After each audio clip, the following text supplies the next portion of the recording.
तो हेलो दोस्तों, welcome back to new video this YouTube channel जिसमें हम लोग पढ़ने वाले हैं क्लास 12 के फिजिक्स के न्यूमेरिकल। तो चलिए स्टार्ट करते हैं। हमें क्वेश्चन दे रखा है एक प्रोटॉन, एक न्यूट्रॉन तथा एक अल्फा कण समान वेग से 10⁵ टेस्ला के एक समान चुंबकीय क्षेत्र में लंबवत प्रवेश करते हैं, तो उनके परिक्रमण कालों का अनुपात आपको बताना है। इसके लिए हम लोग यहाँ पर लिखेंगे, दिया है आपको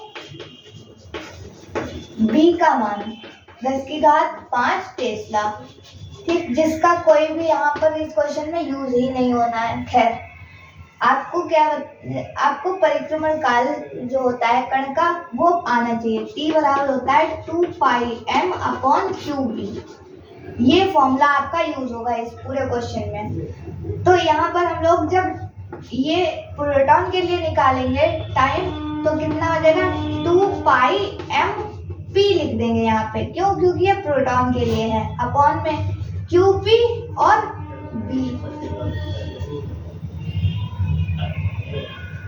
क्योंकि यही दो चीजें चेंज होती हैं, बाकी सब चीजें सेम होती हैं। तो ये हो गई समीकरण नंबर 1। अब इसी तरीके से अगर हम लोग यही न्यूट्रॉन के लिए निकालें टाइम पीरियड, मतलब कि परिक्रमण काल, तो कितना हो जाएगा 2πmd, मतलब न्यूट्रॉन का द्रव्यमान, और qd मतलब कि न्यूट्रॉन का आवेश, और ये b तो वैसे ही रहेगा, ठीक। तो देखो, यहाँ हमें पता है कि न्यूट्रॉन का जो वो द्रव्यमान होता है, सॉरी आवेश होता है qd, वो बराबर होता है इसके qp के, मतलब प्रोटॉन के आवेश के। उसी तरीके और दूसरी चीज होती है, जो न्यूट्रॉन का द्रव्यमान होता है वो इसका प्रोटॉन के द्रव्यमान का होता है 2 गुना, ठीक। अगर ये चीज हम लोग यहाँ पर रख देते हैं तो देखो td बराबर क्या आ जाएगा, 2π वैसे ही चल रहा है, और md की जगह हम क्या रखना है 2mp बटे में qd की जगह पे क्या रखना है qp रखना है, और गुणे में b चल ही रहा था, ठीक। तो ये क्या हो गया 2 × 2πmp बटे में qpv। ये हो गया कि नहीं हो गया? या फिर ये मान किसका है, tp का। देखो सेम यही मान है कि नहीं है?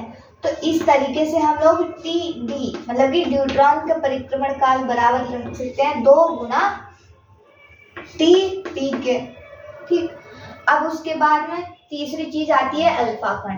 तो अल्फा कण के लिए हम लोग क्या करेंगे, यहाँ पर सेम यही फॉर्मूले में p की जगह अल्फा कर देंगे, जब m जो है द्रव्यमान और q में अल्फा लिख लेंगे संग में, ठीक। तो 2πm बटे में q अल्फा, और b चल रहा है, ठीक।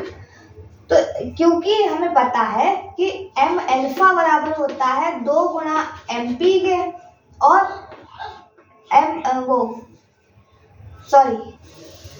क्योंकि हमें पता है q अल्फा बराबर होता है 2qp के, मतलब कि प्रोटॉन के आवेश के का 2 गुना होता है, और जो द्रव्यमान होता है अल्फा कण का वो 4 गुना होता है इसके प्रोटॉन के द्रव्यमान का।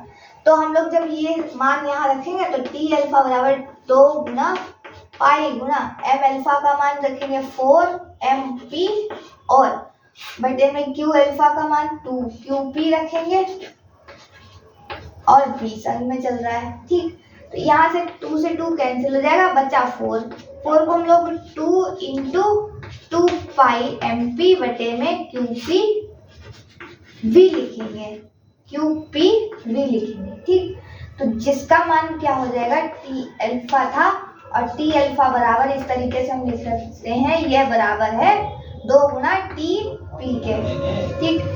ये दूसरी समीकरण मान लो, और ये वाली तीसरी समीकरण मान लो। तो इन तीनों समीकरणों से हमें इनका अनुपात कितना मिलेगा ये बताते हैं इसके बाद। इतना आप स्क्रीनशॉट ले लीजिए पहले। तो अनुपात बराबर लिखेंगे, अनुपात बराबर p मतलब प्रोटॉन का परिक्रमण काल इस टू न्यूट्रॉन का परिक्रमण काल इस टू वो अल्फा कण का परिक्रमण काल। तो टी पी तो सेम रहेगा, लेकिन इसी के पदों में टी डी मतलब कि न्यूट्रॉन का कितना आया है 2 इंटू टी पी, इतना परिक्रमण काल आया है। और अल्फा कण का कितना आया है 2 गुणा टी पी, इसका भी इतना ही आया है। तो इस तरीके से इनका अनुपात टीपी टीपी टीपी तीनों कैंसिल हो जाएंगे। कितना बचा यहाँ पे 1 बचा, इस 2 में 2:2। तो ये अनुपात आपका हो जाएगा इनका। तो इस तरीके से हम ये क्वेश्चन सॉल्व कर लेंगे। उम्मीद करते हैं क्वेश्चन समझ में आ गया होगा। अगर वीडियो समझ में आई हो तो लाइक कीजिएगा, चैनल पर नया हो तो सब्सक्राइब जरूर कर लीजिए। फिर मिलते हैं ऐसी एक और नए वीडियो के साथ, तब तक के लिए धन्यवाद।